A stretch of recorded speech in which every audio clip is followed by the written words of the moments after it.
Peggy 12.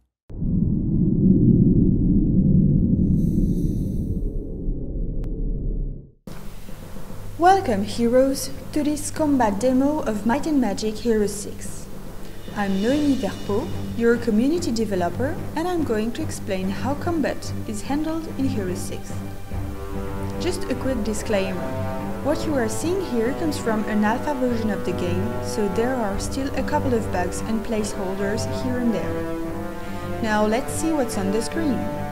I'm playing Slava Griffin, and my army is on the left side. You can see crossbowmen, griffins, praetorians and sisters. I'm fighting against a neutral army of necropolis creatures comprising of vampires, skeletons, ghouls and liches. In the bottom left-hand corner you can see the initiative bar. It shows the order in which the creatures are going to play this turn. In the bottom right-hand corner I can access my hero's abilities. You can see the Might attack, the faction ability and the spellbook. Next to the spellbook, you can see the quick access bar where I can put my favorite abilities and spells. Now let's start the battle.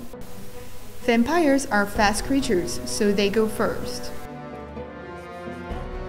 I'm using an ability called Heroism to raise the morale and luck of my griffins. We went back to using the system in Heroes 3, where heroes can act at any time during the turn, but they can only act once. The first time it is attacked during a turn, a unit can retaliate. Some creatures, such as the Griffin, can even retaliate more than once. As usual in Heroes, the vampire drains the life of his enemies when attacking or retaliating. As the ghoul has good luck, it can make a critical hit. Action cameras are triggered by critical hits. You can deactivate them if you wish.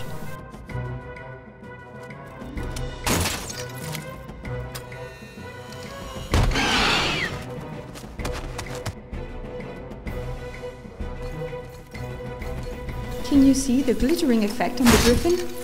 That's because I have moved my Praetorian next to it. The Praetorian is able to shield other creatures, thus absorbing part of the damage they receive. The Sisters of Helroth are support units, so their main purpose is not to fight the enemy directly.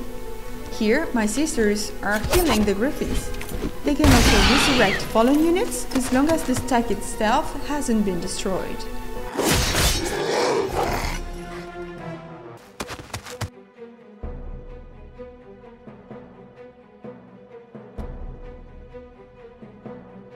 A new turn has begun, so my hero can act again.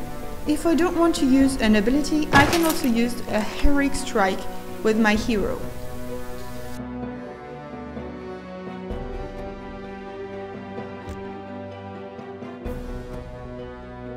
Of course, it is also possible to defend and wait if you don't want your unit to attack.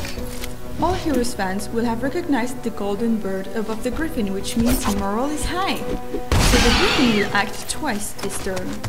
This can turn the tide of the battle, for instance, allowing the Griffins to kill the last vampire.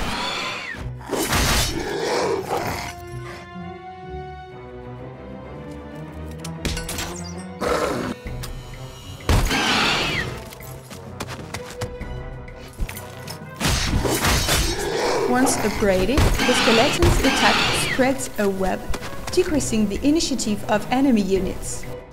It's now time for the sisters to enter the fight. They may not be fighters, but they are more than capable of killing the remaining ghouls. Now, I'm using the Griffin's ability, the diving attack. As in Heroes 5, the Griffin flies away and will strike the enemy at the end of his turn. Contrary to Heroes 5, the diving attack always hits the target, even if it has moved. This ability cannot be used twice in a row though. Because I still have good morale, my Praetorian can act twice, so he will be able to reach the skeleton and the leash. With only one Praetorian remaining, I have no hope of killing the leash, but I can at least block him to prevent him from shooting at my Griffin.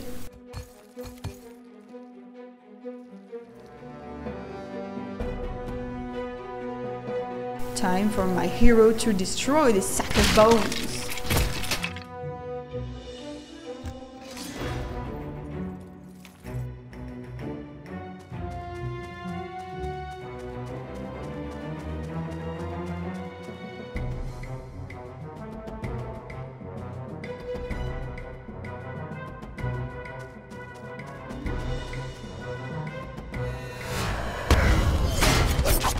One of the advantages of upgrading your Sentinels to Praetorian is that, in addition to their shielding ability, they can also retaliate when the ally they protect is attacked.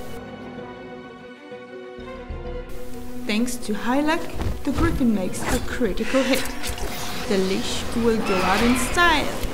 Victory is mine! I hope you enjoyed this combat video.